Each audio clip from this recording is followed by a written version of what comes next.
Never had they witnessed such an outrageous school bully. The boy was so frightened that he wet himself. In the next moment, however, the bully had him pinned to the floor, demanding he lick up the urine. The boy's name was Will.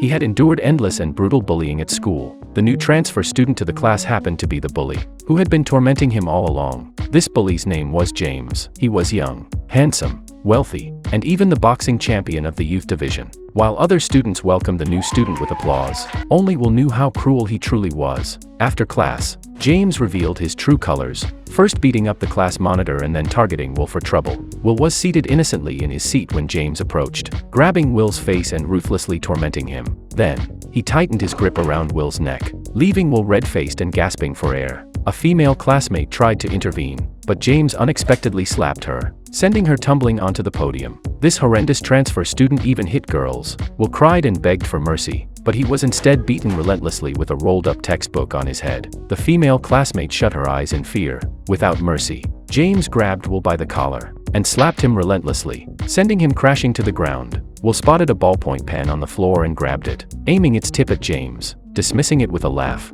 James taunted him.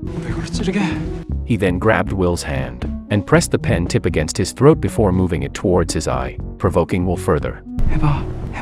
In the next moment, Will indeed stabbed him. James screamed and fell to the ground, while Will collapsed in exhaustion. Having blinded James's right eye with the pen, Will was subsequently imprisoned. In jail, older prisoners warned him never to provoke two notorious figures. This prison housed two notorious figures, each not to be trifled with. One was Sting from the carpentry group, a man with a face full of rough muscles and a fiery temper. The other was Rex from the pastry group, agile and ruthless in his attacks. However, on Will's very first day in prison, he managed to offend one of them. During a football match, Sting and Rex led their respective teams. When one player unexpectedly got injured, Rex sought a replacement, while others stepped back immediately. Will stood foolishly in place and ended up being selected as the substitute. In the chaos of passing the ball, Will, in a panic, kicked randomly, accidentally inflicting a serious injury on Sting. Sting was in so much pain that he was squirming like crazy. He nearly lost his manhood. Will was petrified and on the verge of tears. He just realized he pissed off one of the big guys in the prison on his first day. After the match, Sting's henchmen dragged Will away, indicating an inevitable and merciless beating.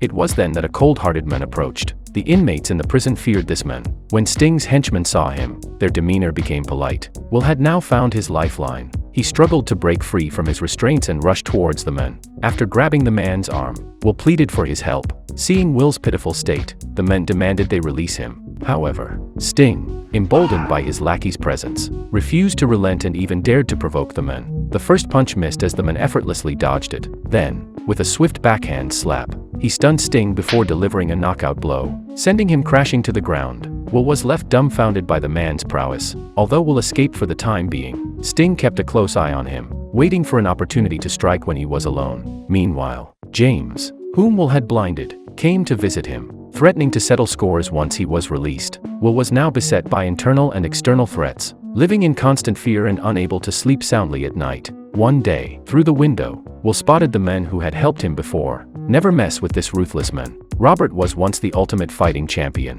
On the day he won the championship and returned home, he found his sister and mother lying in a pool of blood. Suddenly, he was choked from behind. Even though he had tears in his eyes, Robert knew he couldn't let these thugs off easy. After breaking free, he threw the thug to the ground with a back throw.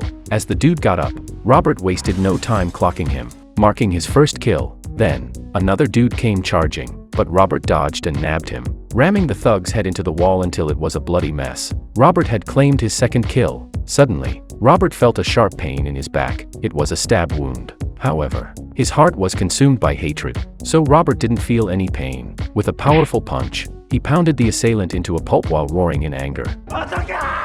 Thus, the ultimate fighting champion found himself imprisoned. On the prison bus, Will and Robert had a chance encounter. They sat side by side. Will found Robert. He wanted to learn some fighting to get buff.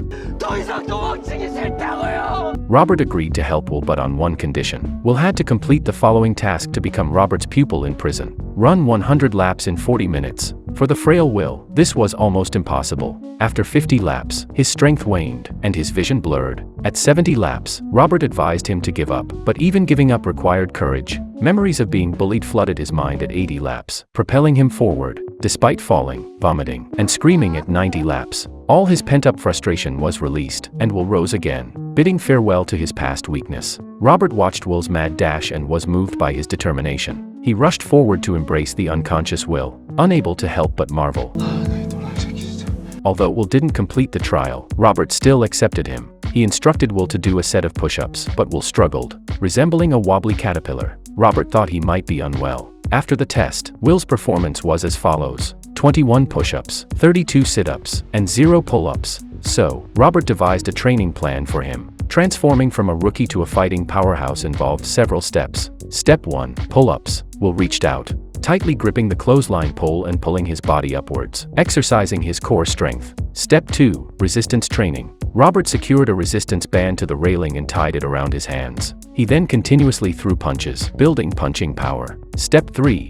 Heavy bag practice. A heavy bag was hung on the railing, and Will rapidly attacked it with punches, enhancing punching speed. Step 4. Endurance training. Robert was pounding Will's gut with his fists, while Will stood with his hands behind his back, gritting his teeth to endure the blows so he could toughen up. Step 5. Weighted training. Robert tied a rope around Will's waist, with 6 sandbags attached behind. He struggles to run forward, strengthening his leg muscles. As time passed, Will gradually grew stronger. Meanwhile, James earned the admiration of a mafia boss. The boss made a bet with him. If he counted to 3, he could slap James's left cheek. One moment James was acting like an arrogant brat. The next moment he was knocked to the ground. And just like that, James joined the mafia. To protect his friend, Will accidentally injured one of Sting's men. Sting then summoned Will to his cell, intending to teach him a lesson. The rookie in prison decided to challenge the boss. Sting threw punches, only for Will to effortlessly dodge them, leaving the onlookers all stunned. Sting, feeling humiliated, intensified his attacks.